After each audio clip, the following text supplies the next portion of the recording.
Esse livro de Êxodo vai falar sobre a saída de Israel. Israel que ficou no Egito em torno de 400 anos. Foram muito tempo. E ficaram lá no Egito cativos. E eles estavam saindo do Egito depois que Deus entrou com mão forte, tirando o povo de lá, cumprindo a promessa que ele havia feito. Esse povo de Israel estava em uma grande multidão. Alguns historiadores dizem que era em torno de 2 milhões de pessoas, outros dizem em torno de 3 milhões. A Bíblia fala de 600 mil homens de guerra. Mas era muita gente que saiu do Egito. E esse povo que estava no Egito, irmãos, que o Egito não era a morada deles. Deus havia feito uma promessa que tinha uma terra que manava leite e mel para esse povo. Chegou a hora, chegou o momento de Deus tirar eles de lá e eles irem para a terra de Canaã. Só que para eles irem lá, eles iam trilhar pelo deserto. Irmãos, e nessa trajetória, eles iriam ter muitos desafios e muitos obstáculos. Não seria fácil sair do Egito e chegar em Canaã, pegando o deserto, tendo muitos obstáculos, mas Deus disse que iria guiá-los, queria prover tudo que o povo precisasse. Aí do capítulo 15, me escute, do capítulo 15, a Bíblia vai falar que Deus começou a se revelar para esse povo. Esse povo aqui, sabe quem eu vejo? Eu vejo você.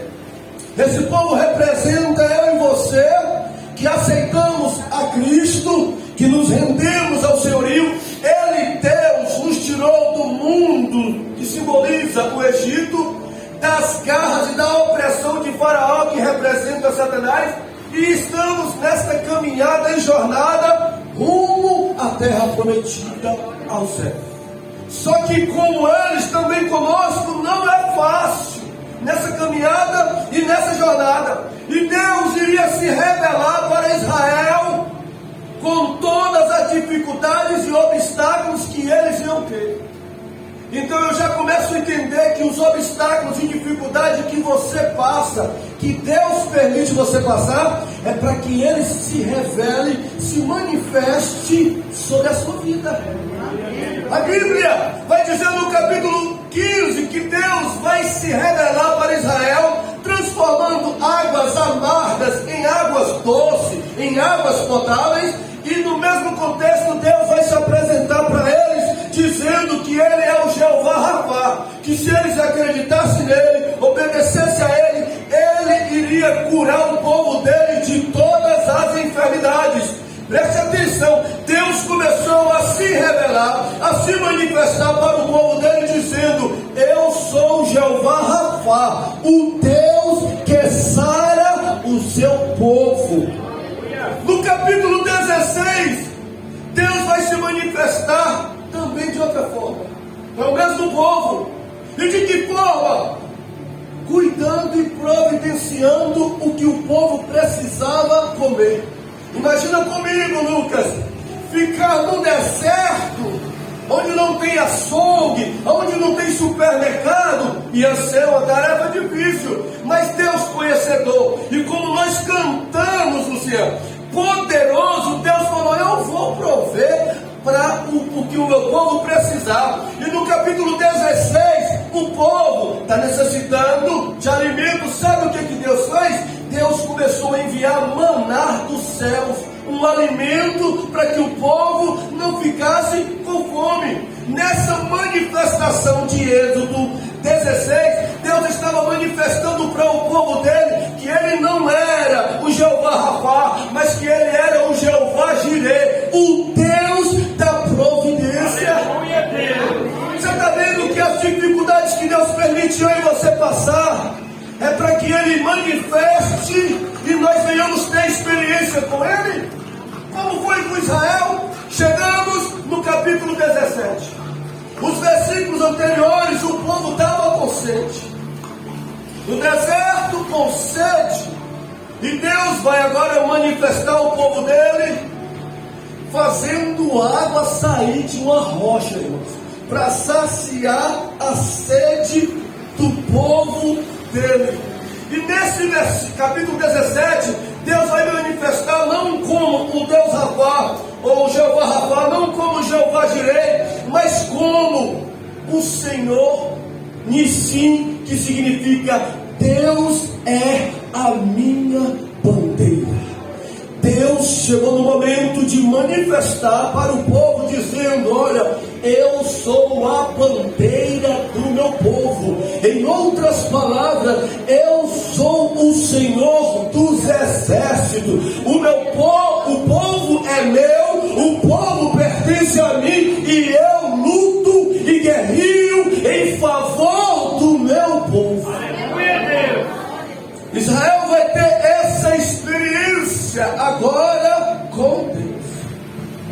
Israel vai conhecer o Deus que tirou eles do Egito, que disse que seria provedor, que disse que iria curá-los, mas agora estava manifestando como se dissesse: eu vou guerrear as guerras de vocês, eu vou lutar em favor de vocês. Eu acredito que esta palavra é uma palavra profética para você nesta noite, que tem enfrentado lutas, que tem passado por batalhas. O Espírito de Deus te trouxe aqui, e Deus está falando: eu vou manifestar com vitória, eu vou entrar nesta peleja e vou te dar vitória, porque eu sou Jeová Nissim, o Deus que é a bandeira do seu povo.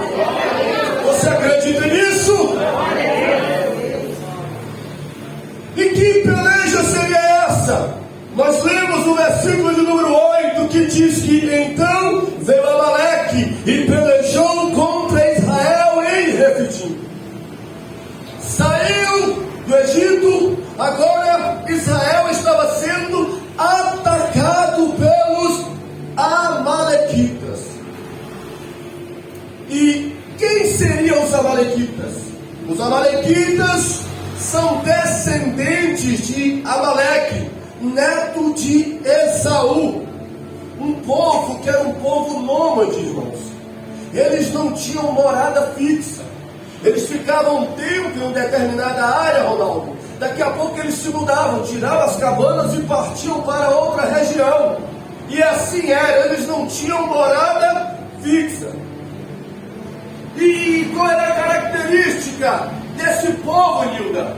Era um povo feroz, era um povo perverso, era um povo, Teresa, traiçoeiro.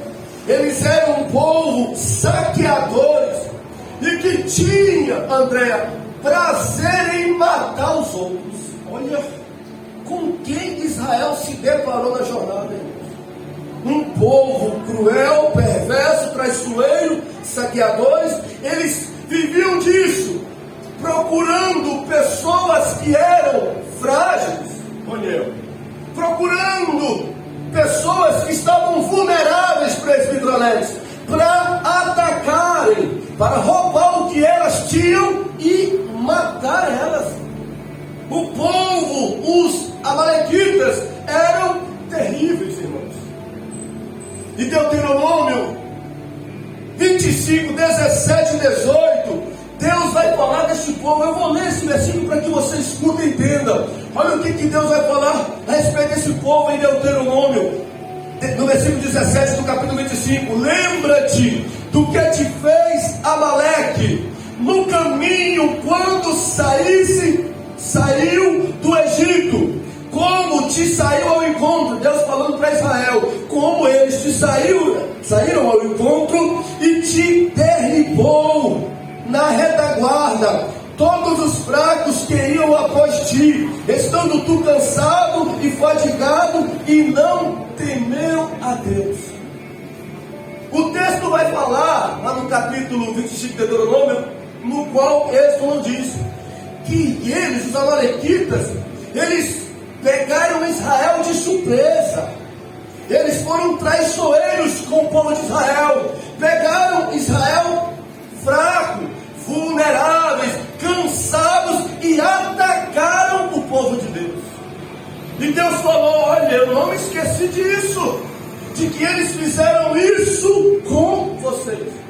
Se Israel aqui representa eu e você, se Israel aqui representa a igreja do Senhor Jesus, o povo de Deus, os crentes, os cristãos, quem iria representar os amalequitas? Seria Satanás, seria o diabo com os seus anjos. Esse povo, amalequitas, são um símbolo do maligno, do inimigo, que se levanta contra o povo de Deus. Vocês se lembram quando, no livro de Jó, no capítulo 1, versículo 7, quando os filhos de Deus se apresentou diante de Deus, o texto fala que Satanás, que o diabo, ele se infiltrou e entrou no meio dos filhos de Deus. E Deus perguntou para ele: de onde tu vem? Não porque Deus não sabia, mas Deus queria que deixasse registrado para que quem não sabe, saber como é que o inimigo trabalha. Deus perguntou: de onde tu vem, Satanás? Aí ele falou, como se ele dissesse: eu sou um nômade de Deus. Eu venho de passear e de rodear a terra. Eu não tenho moradia fixa. Eu fico passeando e rodeando pela terra, procurando quem me dá lugar, procurando quem me dá brecha, procurando alguém vulnerável para que eu possa destruí-lo. Você se lembra que quando a Bíblia vai falar da obra do inimigo, vai dizer que ele veio matar, roubar e destruir.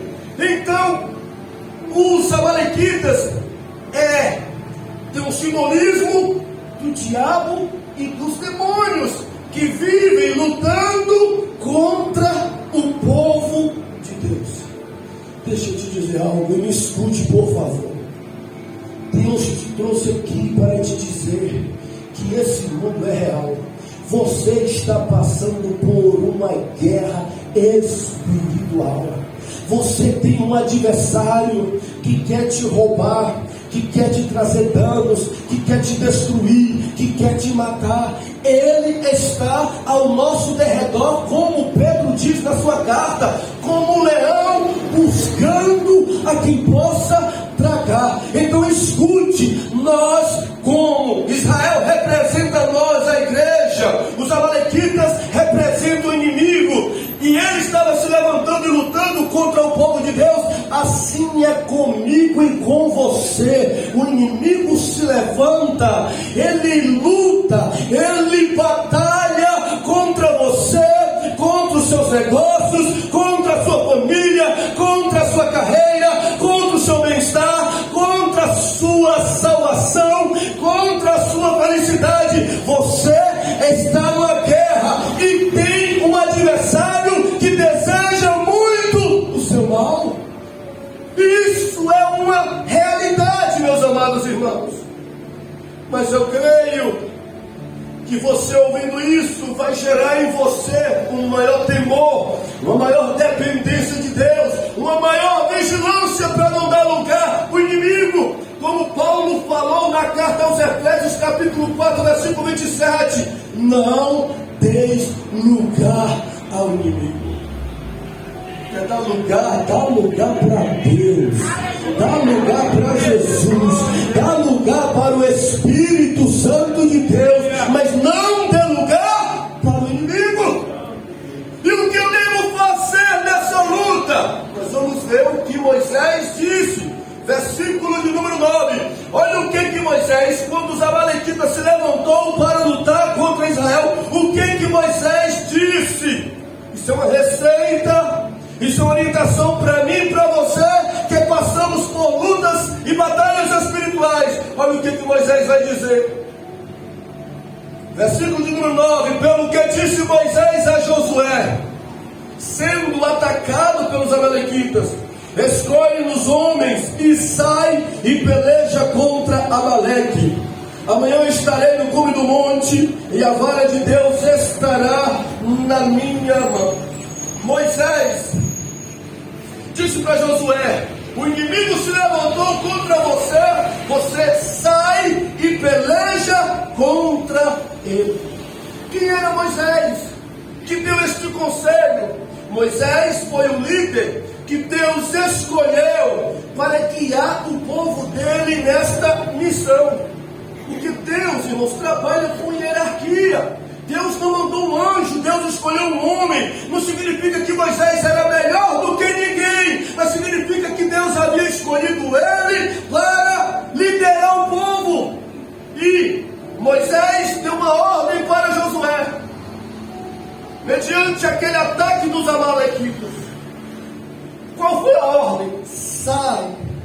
A ordem de Moisés não foi essa. Josué fala para o povo nessa luta, nessa batalha, cruzar os braços.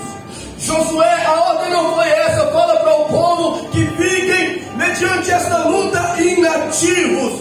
Também não foi essa quando Moisés disse para Josué: fala para o povo não fazer nada, ou fala para o povo que permaneçam em inércia. Não foi isso que Moisés falou. Moisés falou para Josué: separa homens. O inimigo se levantou, sai e vai lutar contra ele. Não cruza os braços, não. Não fique parada, não. Em outras palavras, Moisés estava falando: o inimigo se levantou, então vamos pelejar contra ele. O inimigo se levantou, então vamos lutar contra ele. O inimigo se levantou, vamos guerrear contra ele. O inimigo está atacando, vamos contra-atacar. Vamos reagir contra o adversário inimigo que se levantou contra nós. Escute, você não pode ficar parado. Você não pode ficar, minha irmã, inativa mediante esta guerra espiritual. Você não pode, meu irmão, cruzar os braços e não fazer nada. É uma batalha, é um momento de guerra espiritual. Nós precisamos lutar. O conselho de Moisés é esse: lute, não fique parado, não fique quieto, não fique estático, não fiquem imobilizados. Nós precisamos agir. O inimigo tem se levantado contra você, o inimigo tem se levantado contra a sua casa, o inimigo tem se levantado contra os seus. Você tem que fazer alguma coisa, você precisa se posicionar, você precisa se levantar, você precisa agir e não permitir que o inimigo destrua a sua vida, a sua família, a sua carreira profissional, o seu ministério. Você não pode ficar fingindo que nada está acontecendo, porque ele é perigoso. Quando ele se levantou contra Deus lá no céu, quando não existia ser humano ainda, ele se levantou contra Deus, ele teve uma ação contra Deus já teve uma reação contra ele, lançou ele na terra com uma terça parte de anjos. Ele tentou Jesus em Lucas 4 e Mateus 4, Jesus no deserto. Quando ele tentou contra Jesus contra-atacou contra ele com a espada da palavra de Deus. Você não pode ficar parado, porque esse adversário, ele não brinca, ele não é misericordioso como é Deus. Ele não vai ter piedade de você e dos seus. Se ele conseguir entrar, ele vai destruir, ele vai causar problemas, ele vai causar danos, e nós precisamos nos levantar para guerrear, irmãos. Esse foi o conselho de Moisés. E se você quiser sobreviver nessa guerra que você está passando, você precisa agir, lutar contra o adversário. Josué, escute, Josué. Moisés falou: Josué, vai lutar contra ele. Josué, como era submisso, falou: tá bom, Moisés. Separou os homens e foi para o combate. E Moisés foi para o alto do monte, pegando uma vara. Essa vara que representa, que simboliza a autoridade e poder divino sobre a vida de Moisés. E com essa vara, Moisés venceu os magos de Faraó.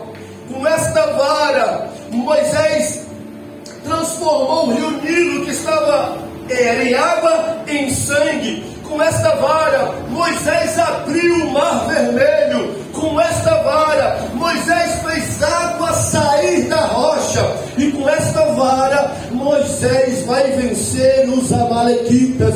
Isso significa que Deus deu autoridade e poder a Moisés para realizar esses feitos.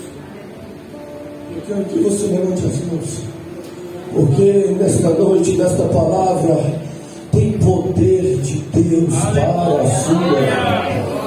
Tem poder do Espírito de Deus para você. Tem poder do Senhor Jesus para você vencer esta batalha, para você triunfar nesta peleja, nesta noite, conforme a palavra do Eterno. Tem poder de Deus sobre a sua vida.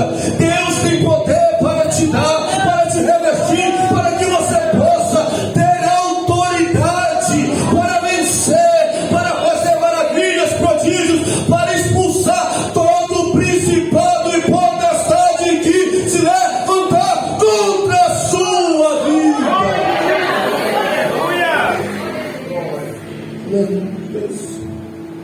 E Moisés mandou Josué para a peleja. E o que Moisés fez? Foi para o monte. Ele foi só para o monte? Não. Moisés levou para o monte Arão e Hur. Josué pegou muitos homens e foi guerrear. Uma guerra física, uma luta corporal contra os soldados. Moisés já não foi lutar fisicamente. Chamou Arão, chamou Hur e falou: nós vamos lá, estou com a vara aqui e nós vamos pelejar, mas uma peleja diferente. Não vai ser essa luta que Josué vai lutar.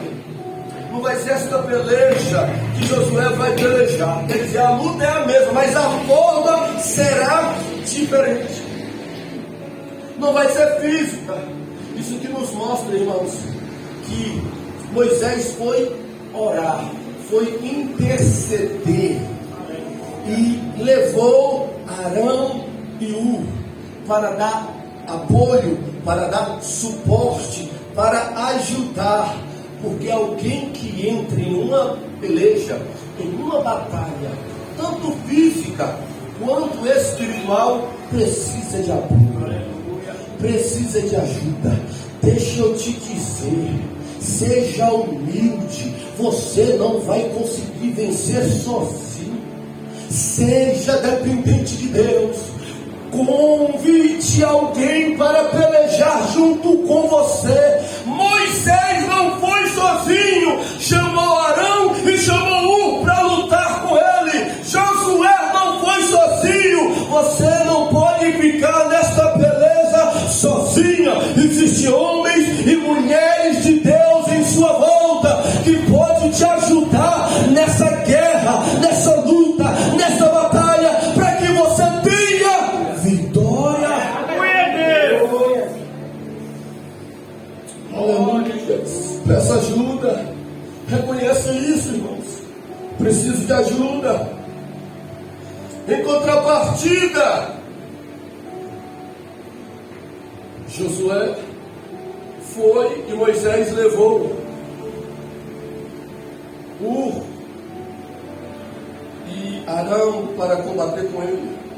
Mas o que aconteceu naquela guerra? Josué estava lá embaixo, lutando fisicamente. Moisés subiu para o alto, para o monte, com Arão e Hur. E Moisés estava lá com as mãos estendidas, semelhante assim, irmãos, com um cajado na mão e com as mãos estendidas. Quem estava lá embaixo estava lutando fisicamente, e Moisés cá em cima estava com as mãos estendidas. Ou seja, os judeus, quando estendem a mão, eles estendem a mão para orar. Vocês lembram quando Paulo falou assim: olha, quando vocês devem orar em todos os lugares com as mãos estendidas. estendidas. Então Moisés estava com as mãos estendidas, orando, intercedendo pelo povo dele que estava lá embaixo, lutando, batalhando. E o que estava acontecendo lá embaixo? O versículo número 11 vai nos responder, dizendo assim: e acontecia que quando Moisés, preste atenção, Moisés no monte no alto, e acontecia que quando Moisés levantava as suas mãos, Israel prevalecia. Mas quando ele abaixava as suas mãos, Amaleque prevalecia. Olha que interessante, irmãos. Que coisa fantástica, reveladora. Quando Moisés levantava as mãos, Israel prevalecia, dominava, vencia.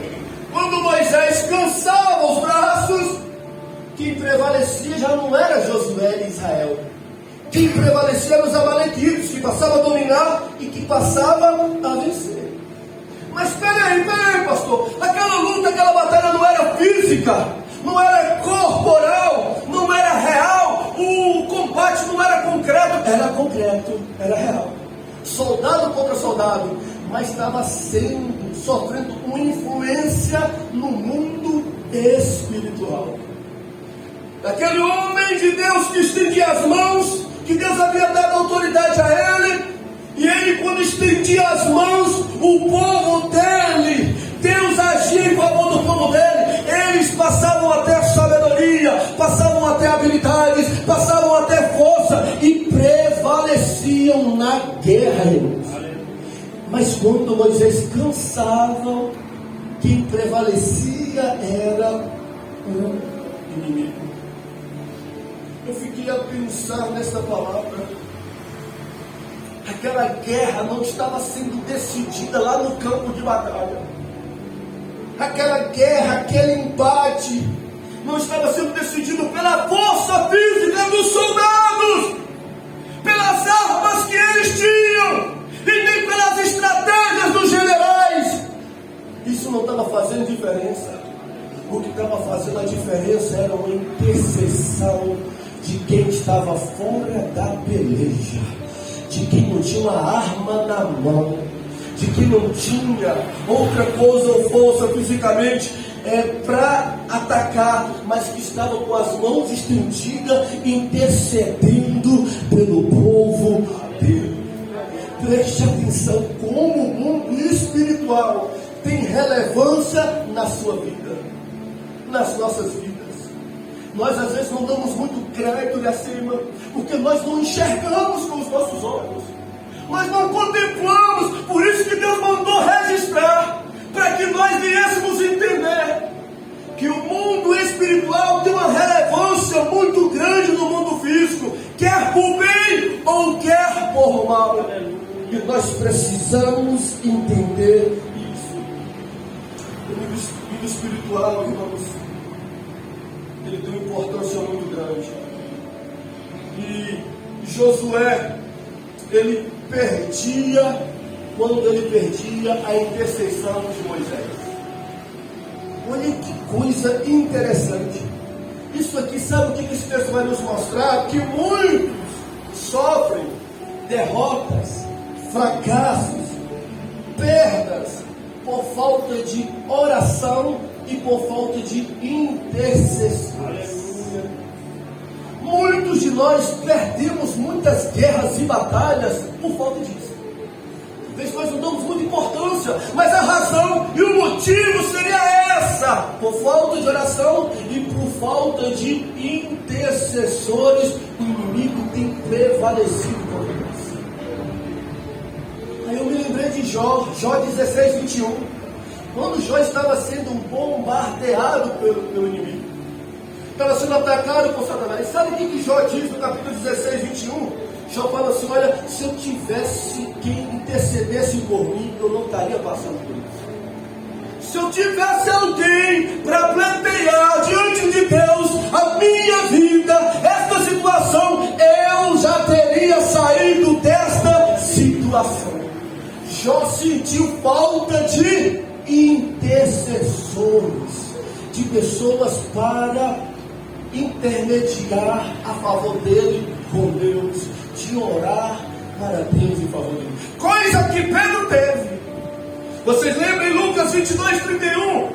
Quando Pedro, sem saber, no mundo espiritual estava tendo uma guerra e batalha em razão dele, quando Satanás falou para o Senhor Jesus: me entrega Pedro na minha mão para que eu possa cirandá-lo. Sabe o que Jesus falou? De jeito nenhum. Eu não vou deixar tu fazer com Pedro o que tu fez com Jó. Eu vou interceder por Pedro. E Pedro, sem saber, Jesus chega para ele e diz: Pedro, Satanás me pediu para te cirandar, mas eu não permiti, roguei, intercedi ao Pai por ti. Aleluia. Olha que coisa interessante. Pedro não passou pelo que Jó passou, porque o Senhor Jesus interveio, fez uma intercessão em função de Pedro. Escute o que está sendo pregado nesta noite, é muito sério. O que está sendo anunciado é muito importante. Se você não quiser, escute, ser derrotado, ser abatida, ser vencido, ser suplantada, você precisará ter intercessores na sua vida. Nós precisaremos de pessoas para orar por nós. A falta das intercessões, dos intercessores, pode nos levar a derrotas na nossa vida. E por isso que eu não tenho vergonha de falar: ore por mim, igreja. Eu não sou tímido para chegar aqui, como aconteceu outras vezes, chamar minha família, me ajoelhar e falar: ore por mim, irmãos, porque eu acredito no poder, na eficácia da intercessão daqueles que servem a Deus. Nós não podemos. Eu poderia citar aqui inúmeras pessoas que receberam de Deus maravilhas, milagres, pela intercessão da igreja, pela intercessão do povo de Deus, que foram protegidos, que não foram destruídos pelo inimigo por conta das intercessões. É isso que Paulo vai falar na carta aos Efésios, capítulo 6, versículo 18, na parte B.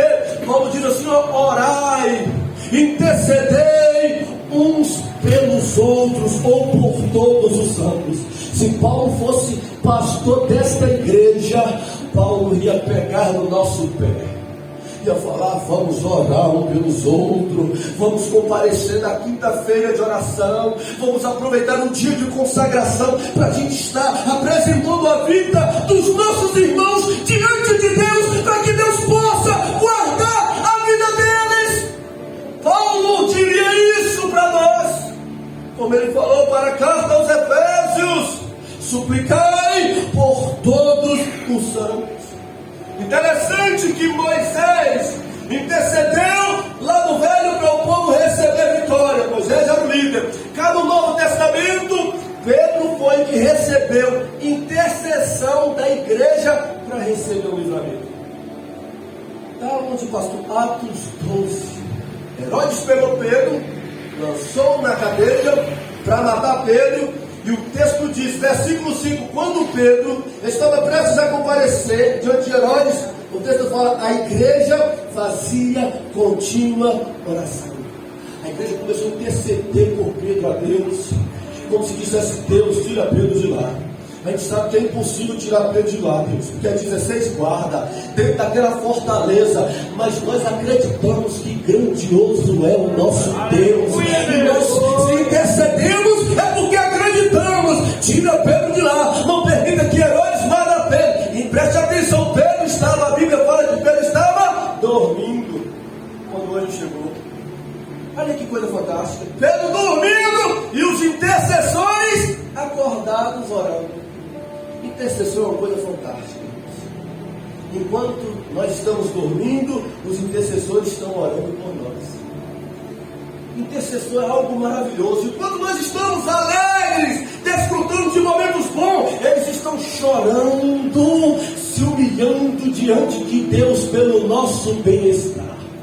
Eu até me lembrei hoje, orando aqui nesse altar, pela vida de vocês, me lembrei de Cleito. Cleito hoje não está aqui porque foi para a praia.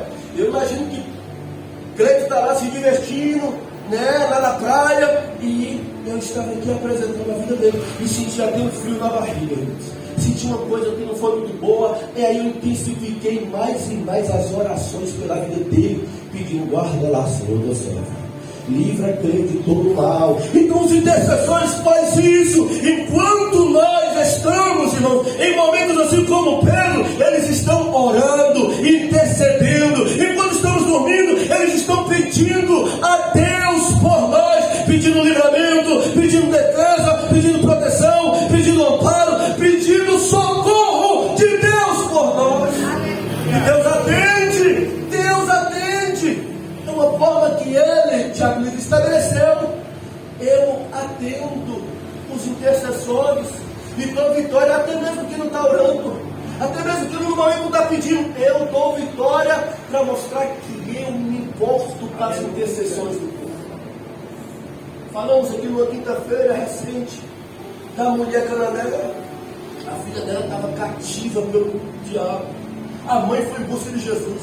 Teve tanto obstáculo, foi humilhada, mas ela superou. Quando Jesus foi falar com ela, não quis falar, ela insistiu. Quando Jesus foi falar com ela, falou: olha, o seu problema não é prioridade para mim não, eu vim primeiro para a casa de Israel. Mas ela se humilhou. Aí Jesus falou: ah, mulher, grande é a tua fé, vai, que a tua filha vai estar livre. A menina não buscou Jesus, a menina não orou a Jesus, a menina não se humilhou a Jesus e recebeu um milagre. Sabe por quê?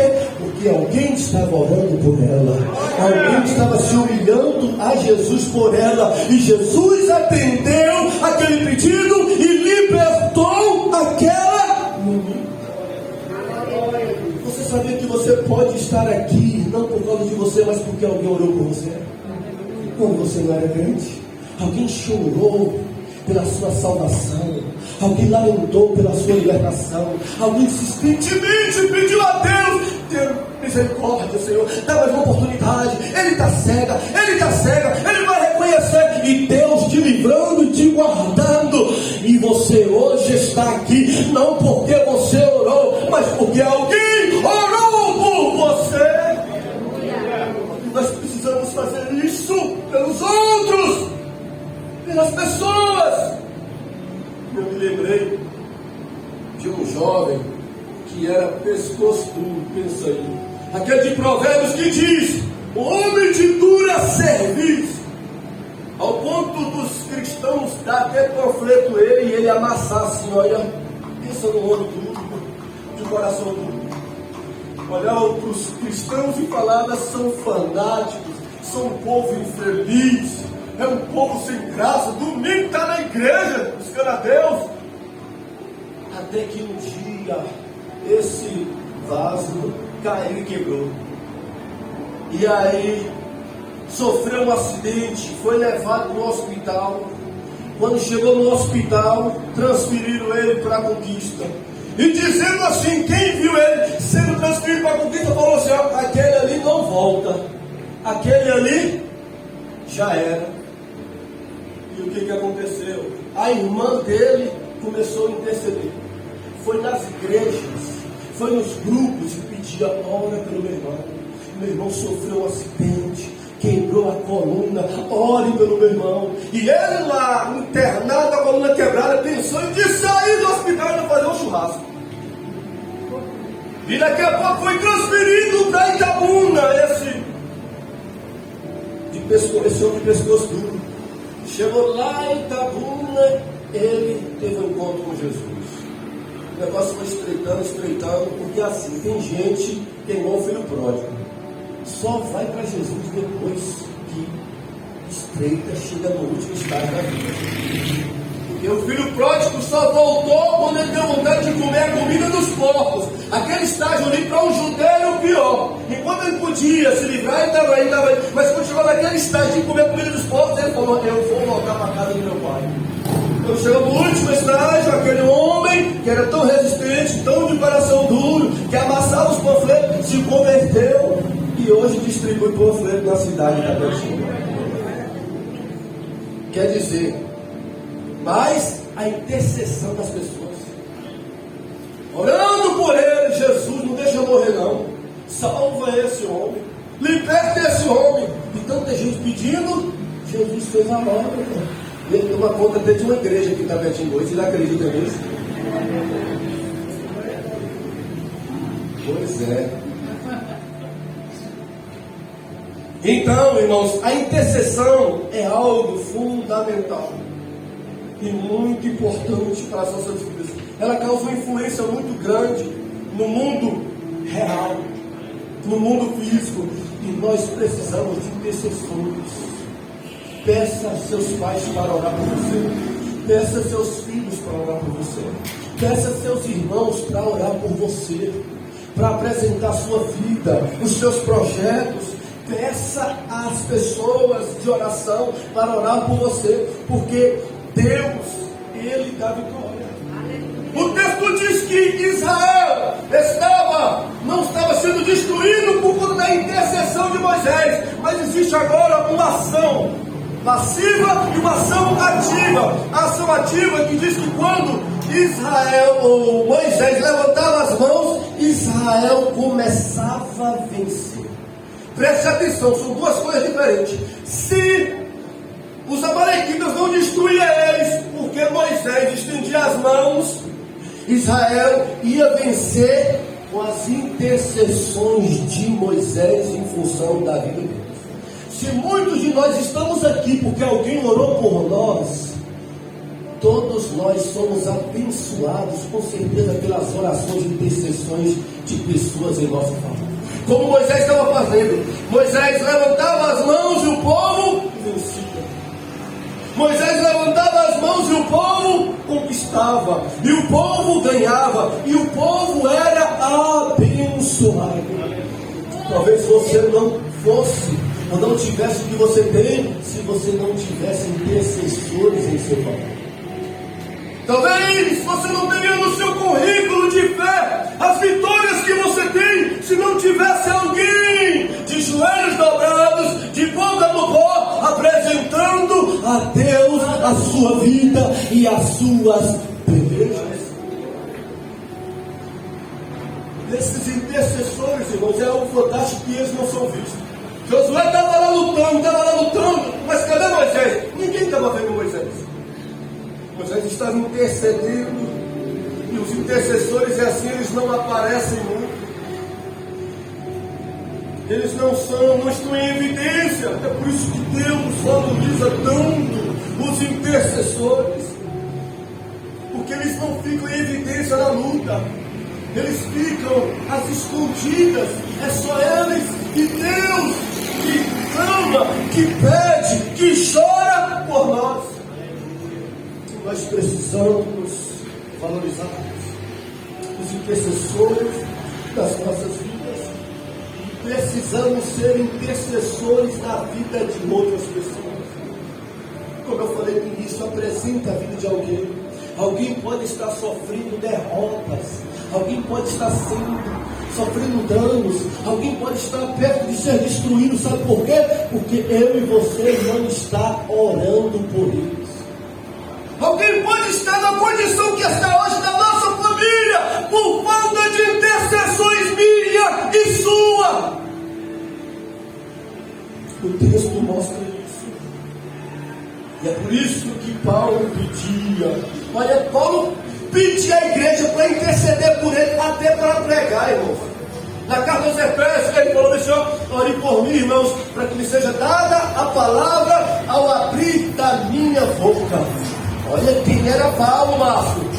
Paulo era um homem que foi até o terceiro céu, que tinha uma grande intimidade com Deus, Rafael. E Paulo falou assim: olha, eu quero que vocês orem por mim, até para quando eu for pregar. Para que Deus me dê a palavra para que eu possa pregar. Olha como aquele homem era humilde e dependente de Deus. Às vezes nós vamos pregar que a gente nem ora. Vamos a palavra que nós nem oramos antes, nós nem pedimos ninguém para orar. Diferente de Paulo. Nós precisamos. Essa guerra pode ser vencida por conta de intercessores. Guarde isso no seu coração. Eu acredito que vem vitórias de Deus para a sua vida. Eu acredito que esta luta que está embaraçada, esse negócio que está travado na sua vida, que está faltando, por falta de intercessão, vai mudar. Vai melhorar, porque você está entendendo a palavra de Deus, você está ouvindo o que Deus está falando, e a partir de hoje vai ser diferente. Você vai levantar intercessores, você vai convidar pessoas para orar por você, pelas suas causas, e outros terão vitória, porque vocês vão abraçar as causas dos outros, irmãos, apresentando diante de Deus. E Josué com os outros homens estavam o que? Versículo 12 diz assim: olha, porém as mãos de Moisés eram pesadas, e isso tomaram uma pedra e puseram debaixo dele, para que se assentasse sobre ela. E Arão e Hur sustentaram as suas mãos, um de um lado e o outro do outro. Assim ficaram as suas mãos firmes até o pôr do sol. Preste atenção. As pessoas pensam assim, né? Luta difícil era a luta de Josué, porque estava brigando ali, com espada, com ferramenta. Além de que era difícil, que Josué cansava. Às vezes é o que a gente pensa. Trabalho é para quem está ali na luta, na labuta. E para quem está intercedendo, não é trabalho. Olha aí o texto mostrando que para interceder não é fácil. Interceder cansa tanto quanto quem está lutando fisicamente. Moisés orando, não aguentou. Cansou, desfaleceu e baixava o braço, porque é uma luta espiritual que envolve e mexe no físico. E Josué, ou Moisés, o texto fala que ele se cansou. Aí o que Arão e Hur fez? Depois que Moisés se desgastou, se exauriu, eles pegaram uma pedra, colocou Moisés sentado na pedra, porque não podia, se Moisés parasse de interceder, Israel iria perder. Mas e as mãos? Moisés cansou. Um segurou na mão de um lado, o outro segurou na outra e falou: Moisés, não para de interceder não baixa a mão não, porque nós precisamos dessa vitória. E Moisés, cansado, continuou com as mãos estendidas, intercedendo pelo povo de Israel. E o texto diz que ele ficou com as mãos estendidas até o pôr do sol. E o que sucedeu no versículo 15 ou 13? E assim Josué desfez Amaleque e a seu povo a fio de espada. A vitória veio, irmãos. A vitória chegou. Ele não parou de interceder e não parou de orar. Um segurou na mão, um segurou na outra, e ele continuou estendido. E Josué foi lutando, foi combatendo, foi vencendo junto com os outros homens, até chegou no final da vitória. Eu achei interessante quando o versículo diz até o pôr do sol. Passando o pôr do sol era outro ciclo, era outro momento. Mas a luta foi intensa até o pôr do sol. Nós não podemos desistir de interceder até que a vitória chegue. Esse texto está nos mostrando que você não pode parar de interceder até que Jesus salve. Você não pode parar de interceder até que Ele liberte. Você não pode parar de interceder até que as portas se abram. Você não pode parar de interceder até que a vitória chegue para você. Continue, mesmo cansada, mesmo fadigada como Moisés, mesmo exaurido como ele, continue intercedendo e orando, porque Deus está dizendo que Ele tem um novo ciclo para você. Vai chegar um novo tempo, vai chegar uma nova era, vai chegar um novo momento para alguém que você está intercedendo, para alguém que você está clamando, para alguém que você está apresentando diante de Deus. Está chegando um novo tempo, diz o Senhor. A banda da calabanda sai. Nasce de banda calabanda sora na calabanda. Aleluias, aleluias, está chegando um novo tempo.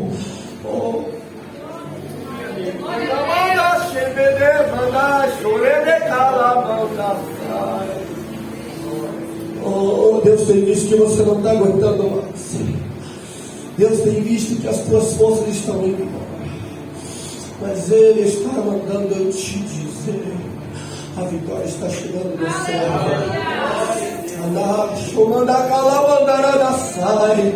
A vitória está chegando, meu servo.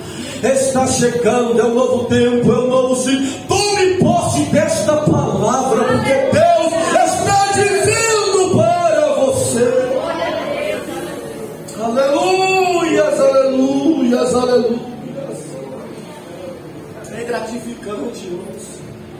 É satisfatório saber que alguém que você tanto pediu, que você tanto chorou, que você tanto clamou, agora está recebendo uma vitória de Deus por causa disso. Aleluia. É algo que alegra o coração. E por isso que, como estávamos falando, que é cansativa a intercessão. Desgasta. Mas ela tem um efeito extraordinário para o mundo físico. Nós vamos ver que Josué desfez todo o povo. E olha o que Deus falou: registra, versículo 14, registra aí, Moisés, em um livro, e conta, e relata, e fala para Josué. Isso não chama a sua atenção, não? Deus fala isso. Registra em um livro e conta para Josué. Por que, Deus? Porque eu quero que os leitores saibam do poder, da eficácia da intercessão do mundo físico em ação ao mundo espiritual. Do mundo espiritual para o mundo físico. E conta tudo para Josué. Sabe por quê? Porque Josué, depois da batalha, poderia querer voltar ao encontro de Moisés como se todo cheio, como se dissesse assim: ó, quem venceu foi eu, quem guerreou foi eu, essa vitória veio pelas minhas mãos, eu que sou cara, eu que sou bambambam, eu que lutei, que venci, Moisés. Moisés chegou falando: olha, enquanto tu estava lá, eu estava orando, intercedendo, e Deus estava dando vitória para você. A vitória não veio da sua força, Josué. A vitória não veio da sua capacitação humana, Josué. A vitória veio do nosso Deus. A sua vitória vai vindo eterna. A nossa vitória vai vindo do nosso Deus. Aí o versículo 15 diz: o Senhor é a nossa bandeira. Ele é o Yahvé Nissim, o Jeová Nissim. A bandeira, ela identifica, irmãos, de qual nação é a pessoa. O brasileiro tem uma bandeira do Brasil. O argentino tem a bandeira da Argentina. Então a bandeira fala isso. Fala de quem nós pertencemos. Quando Moisés disse que ele é o Yahvé Nissim, ele é a nossa bandeira, Moisés estava dizendo: nós pertencemos a esse Deus, nós pertencemos ao reino do nosso Deus.